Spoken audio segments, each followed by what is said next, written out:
тоқта. Түсінбедім, сен не ақша жіберейін деп тұрсың ба? Я онда тұрған не бар? Қалай? Сен оларды танымайсың ғой, бәрібір жібересің бе? Я мен әрдайым солай істеймін. Ешқандай проблема болған емес. Бергеш, түсіндірші мына қызға. Қара, есіңде болсын. Мұндай парақшаны кез келген адам аша салады. Мысалы мен. Сосын әдемі, арзан бағадағы өтірік суреттерге толтырып тастаймын. Саған бір көйлек ұнап қалды делік. Сен оны алғың келеді. Мен саған реквизиттер жіберем, сен төлем жасайсың ғой.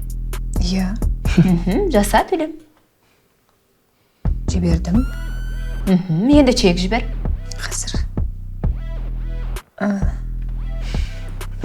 Мен түсінбедім. Параша неге жоқ? Себебі мен сені бұғаттап тастадым. Бәрі сенің аңғалдығыңның, ақымақтығыңның кесірінен.